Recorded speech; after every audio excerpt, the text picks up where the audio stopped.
Ryan, please don't be dead. You slowly open your eyes as sees your brother's tear-stained face. Nathan, you weakly spoke. Your head feels like someone is taking a jackhammer and slamming it against your brain. Last night's events replays in your mind, or at least you think last night unless you were unconscious longer. Nat, are you okay? Did they hurt you? You ask, sitting up. Nathan shakes his head no, and clutching his teddy close to him. No, but one of them gave me this. He holds out a blue lollipop and he sucks on it happily. They must have done it to get him to calm down, you thought, grimacing. You swing your feet over the bed and look at your room. Pale white walls, a single bed, one dresser, and that's it. They probably took out something because you will find a way to make anything a weapon. What the hell did they want with you? Kidnappers? Are they going to hold you for ransom? Your family is quite wealthy, however, not important people. Did your parents cross someone in their life and they are taking it out on their kids? Or what if they are? They are part of the human traffic ring. There's endless possibilities that could happen and none of them are good. Nat, did they tell you anything? You asked. No, but one of them is a meanie. He kept glaring at me and told me to shut up, but I couldn't shut up. I thought they killed you. Nathan starts crying again and you hug him close to your chest. Nathan, I promise I will get us out of here and getting us home. I wouldn't count on that, darling. You and Nathan look up to see a tough, muscular man leaning against the door frame. His hair is pushed back with hints of silver in them. He has a smirk on his face and Nathan shakes in your hold. You two aren't going anywhere. Han Ryan, you are mine. His WTF. Okay. In some of the cases you have reads in when a suspect kidnaps the people they are obsessed with because they claim they love them. Yeah, you are going to rule that out. He is probably going to keep you as some object. Oh God, are they going to do that to Nathan? No, you won't let them. Whatever you think we don't have it. You said, is this a ransom kidnapping? My parents will. He just throws his head back, laughing and shaking his head. No, no, this isn't about money. We have plenty of money. No, what I want is your heart. Oh, they are going to cut your chest open for your heart and give it to someone else. No, wait, he might just keep it in a jar and have it as some sort of trophy. If you wanted a heart, you could have just gotten one at hospital. The man stares at you for a few seconds. In his mind, all he is thinking is, she is listened to much a crime podcast and she is taking it literal.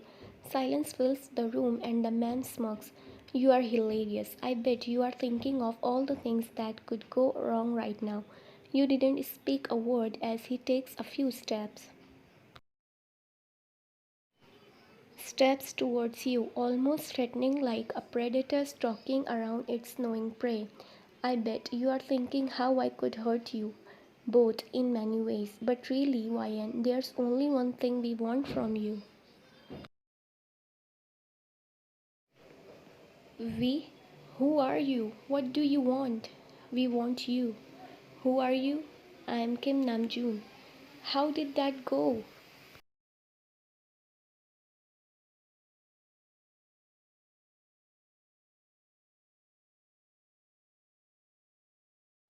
Namjoon grunts as he leans against the table where Jimin is typing rapidly on his laptop. It went just how you expected. She's pretty much on guard. We did kidnap her and her brother. We didn't plan on taking her brother. Jimin stated matter of fact. Yeah, well, that brat saw my face, and since I'm kind of known, we had to take him too. The two men turns around to see Jungkook walking in, holding an ice pack against his jaw. Damn, she hit you good. You're alright? Namjoon asked, walking up to him. Yeah, I'm fine. I want to punish her so bad right now. Jungkook hissed. Sure, go ahead and make her fear for you. More time with her for me. Jimin hums, drinking his cup of coffee. Jungkook glares at Jimin as he drinks his coffee, humming in content. He is watching you through live feed from the room they are holding you two in. It seems unreal that you are finally in their house. Well, more of Hoseok's home. Out of all of them, Hoseok is Hoseok is by far the richest, and his mommy and daddy never said no, so he got this place for them all to hang out in. From her history and searches and YouTube videos, she is probably thinking we will do the unspeakable acts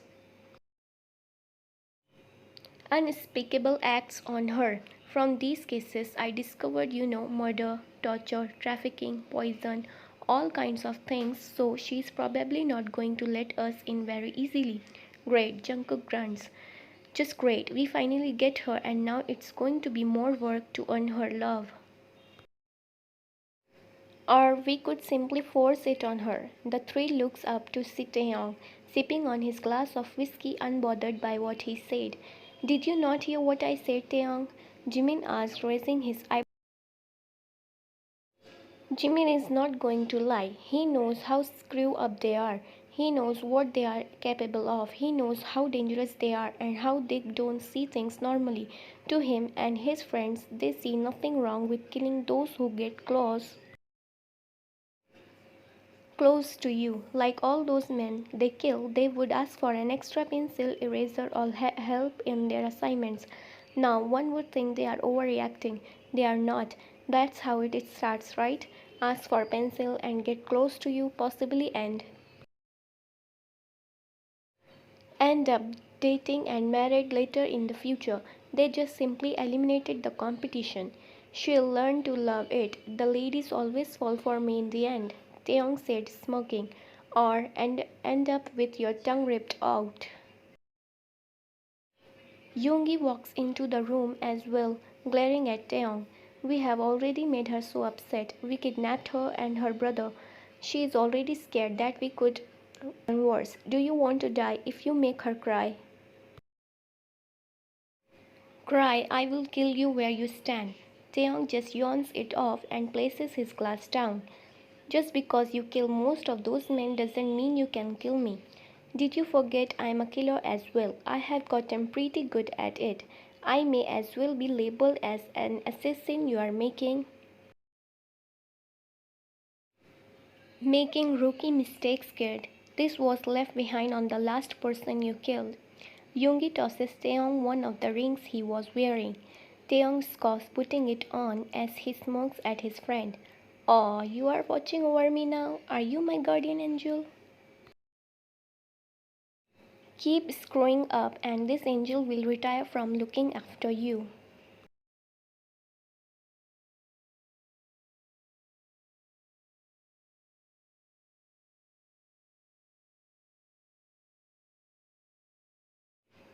YN, I'm hungry.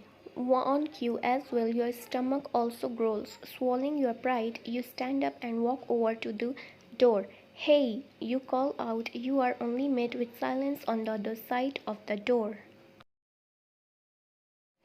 My brother is hungry. Can he please have some food? Again, silence. And you are not even sure if this is a good idea. They could poison the food, they could hurt your brother, get him out of the way, and keep you alive. You will have to taste the food first. Soon enough, the door opens and you are tempted to attack whoever's behind the door. But again, it could put Nathan in danger and there's no telling who else is out there. You back away from the door quick and a man peeks his head through. Seeing you back away from the door, he enters with two plates of food. It's not the first man who comes to see you earlier. Instead, this guy is a bit more broad, his shoulders are wide, and suddenly Nathan squeals. That's the nice man who gave me this lollipop, he said. You eyed the man as he placed the food on the table. I'm sorry, you two must be kept here, but this is what it is for now. He has a small smile on his lips and looks embarrassed that this happened. Maybe a shy personality who got caught up in the wrong people. Is there any possibility that you guys will let us go? You asked, frowning. The smile he had disappeared into a void expression. You are never leaving us. Whatever small hope you had that he was not like the others is gone. You guys keep saying I'll never leave. What are you going to do to my brother? You place Nathan behind you protectively.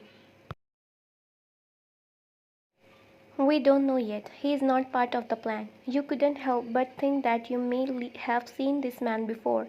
It's like an alarm going off in your head that you knew who this man was, but you couldn't track it in your brain. You are not hurting him. You growl at him. You'll have to kill me before you take him away from me. This man laughs as if you told the funniest joke in the world. We worked hard to get you here. Why would we kill you? Now you two enjoy your meal. It's getting cold, and also the name is Jin, sweetheart.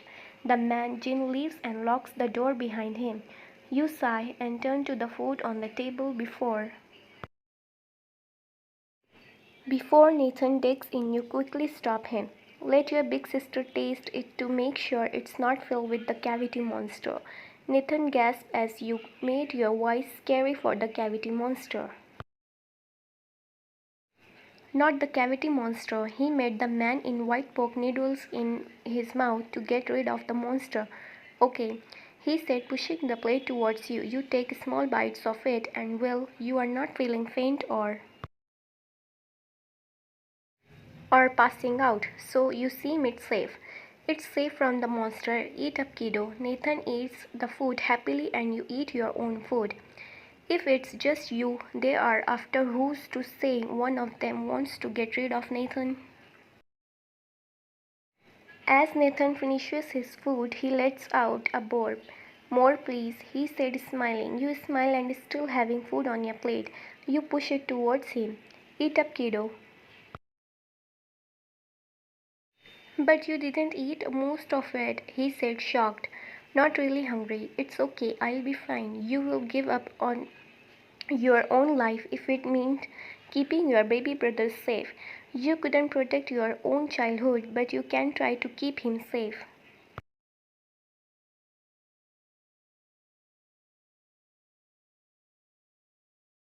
Screaming. Lots and lots of screaming. You cover your ears to block out the screams, but they just get louder and louder until finally you peek your eyes open and see a stranger on top of your mother who's screaming at him to get off. You peek through the crack in the door as a tall man and a small boy stare down at your mom.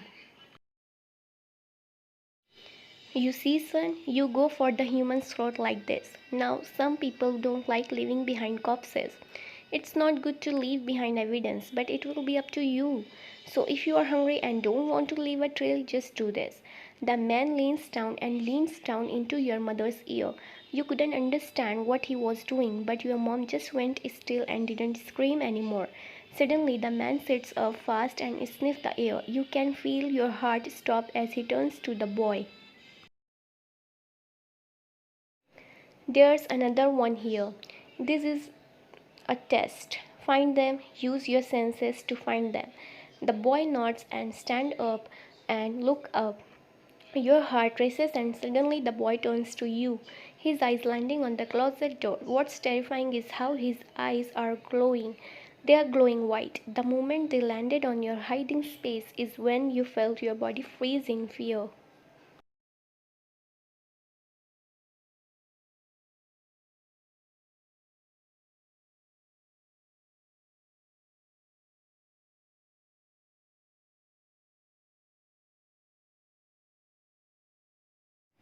Your eyes shot open, gasping for air.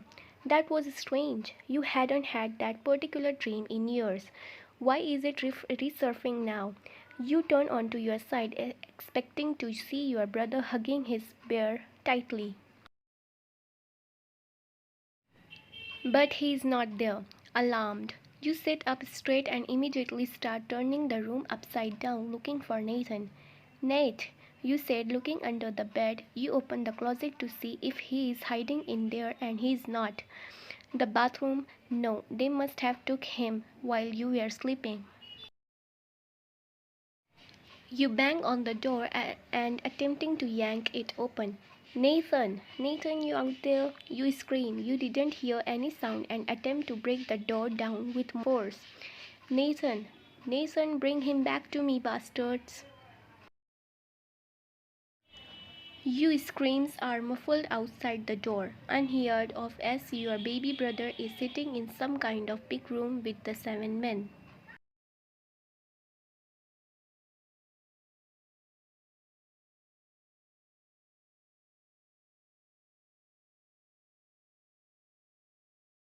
He is not going to lie. He is scared because of how some of them are staring at him, but one named Jim gave him another lollipop, so he's content for now. So Nathan, a man in that big chair, said like some of the villains he sees in movies, sitting in the big red chair that spins. I wanna spin on that chair, he thought. What does your big sister like to do? He asked. Nathan looks at them, then slowly shrugged his shoulders. Big Sissy doesn't like to go outside, said she hates people. One of the men chuckles as Ned continues. But she likes taking me to the park, going to the movies and roller coasters. It's pronounced roller coasters. A man who looked like a cat said. Nathan hums as he sucks on the now cherry lollipop. But she only does it when I ask her to. Other than that, she stays inside. Well, that should be easy to keep her happy if she doesn't like to go outside. Then what's the point of her trying to escape from freedom?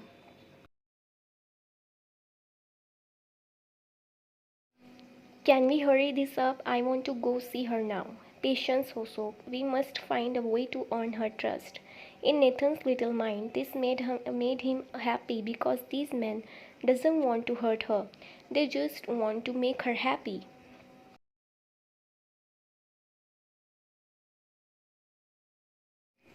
When can we go home? Nate suddenly asked. Mommy and Daddy are getting worried. You are never going home, kid, the cat man said, glaring at him. Nathan's eyes widen and his lower lip starts to tremble. Never go home, but he won't see his mom again.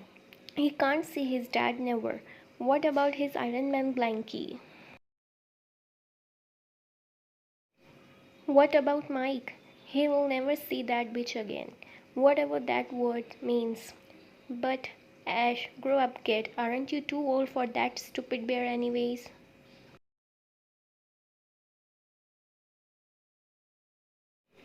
Yoongi, he's like 5-year-old kid. The one named Jimin said, frowning at him. By the time I was 5, I was already catching my prey. He needs to grow up now or get lost. Suddenly this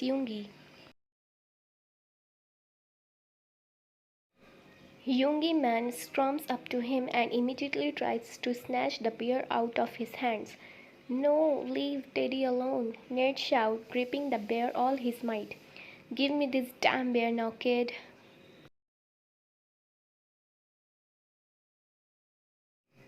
No, Sissy gave me this bear. It's her special bear, Yoongi. Nathan cries as he tries to pull the bear back, and from the small tug of war, the bear immediately rips in half the small boy. The small boy screams in terror as he watches his big sister's bear, now headless. What he's going to do now? Wyan made him promise to take care of Teddy, and now he's dead. Take him back to Wyan. This is off to a great start. Namjoon growls, standing to his feet. Jin glumly takes Nate's hand and leads him back to the room. The small boy is silently crying behind him and Jin's heart twisted. Yoongi can be a bit cruel to children, finding them annoying and stupid. But this is your brother. If they wanted to get on your good side, then they needed to treat your brother good as well. Honestly, if the brat wasn't related to you, he was sure Yoongi or Taeyong would have taken a bite out of him.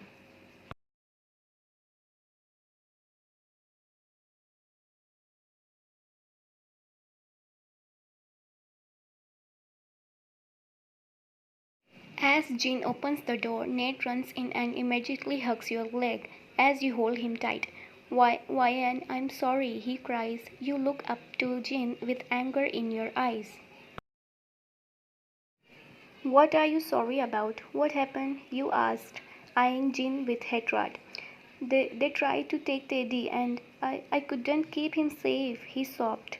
I know how special he was to you and I let him die. It's okay, Nate. Teddy is in a special place now. You soothed, rubbing his back. The boy had cried himself to sleep, and you lay him down on the bed. What the hell did you do to him? You asked, glaring at Jane. I didn't do anything. You can thank Yoongi for that one, he said, leaning against the doorframe. For sake, he is a child, you cursed, storming up to him. He is just a baby, and you sick freaks are already traumatizing him. Every word you said has venom dripping from them. Listen, I don't know what you want with me, but let him go. Let him go back home to our parents, please. Can't do that. He's seen our faces and learned our names. He's nothing but a liability. A liability for the time being. Right now, they have a plan in the works to get rid of Nathan. He is a child, and what of it? Anger took over you and you raised your hand to slap him, but he caught your wrist with ease. Be a good girl, and the two of you can exit this room soon enough. He locks the door behind him and you just groan, pulling your hair. Pulling your hair, you have to get Nathan out of here. You have to get him home safe and sound. Even if you never escape here, you need to make sure your brother is home. You look around the room again, looking under the bed, in the closet, in the connected bathroom. The only thing is a small window that you know Nate can fit through, but you can't. Damn, you shouldn't have eaten all those cinnamon rolls. You dragged the small table over that was there for the desk lamp and climbed on top of it. Peering through the window, you curse, seeing nothing but trees. Are you in the woods? If so, there's no way in hell you will send Nathan out there. There could be bears, mountain lions, and other wild animals that would feast on his body. Even nature's exposure could kill him. You have no idea how far the city is. These guys thought of everything.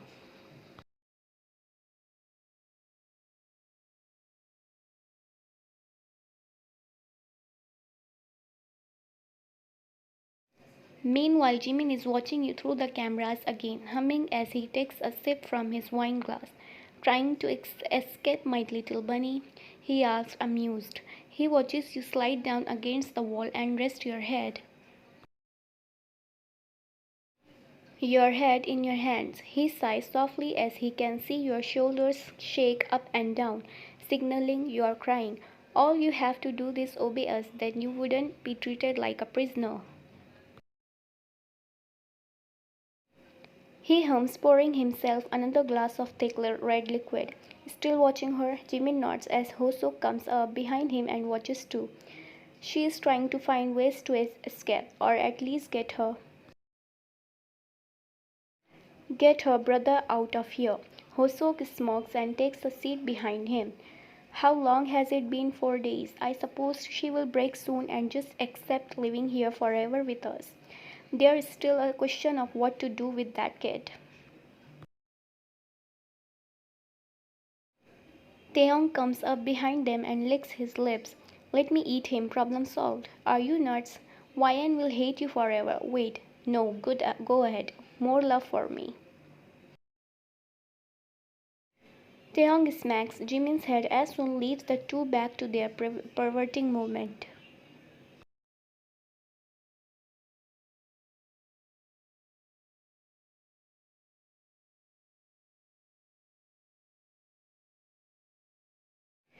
Taeyong whistles a soft tune as he heads back into his room.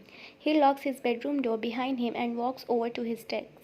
There, the teddy bear that's been ripped in half lies there. He grabs a needle and thread and continues working on fixing the bear.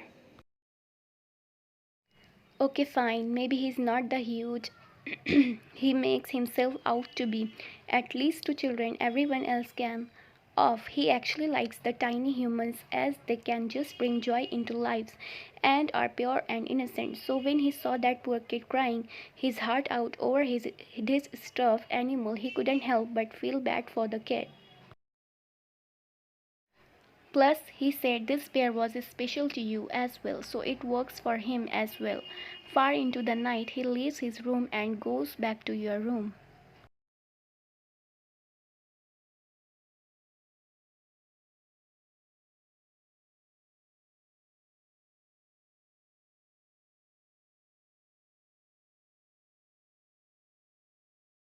He opens the door quietly and peeks in. You are sleeping and holding Nathan close, who is also sleeping. Perfect. He sneaks in and attempts to place the teddy bear beside Nathan without waking him up, but Nathan did wake up. The curious child eyes up to him and his eyes widen. Shh, it's okay. Just here. Taeyong holds out the teddy bear in front of him and Nathan gasps softly. Taeyong quickly presses his index finger against his own lips, signaling the child to be quiet. Nathan covers his mouth too and takes the teddy bear from Taeyong. Thank you, Tete, he said, smiling big. Taeyong smiles and leaves, making Nat question something.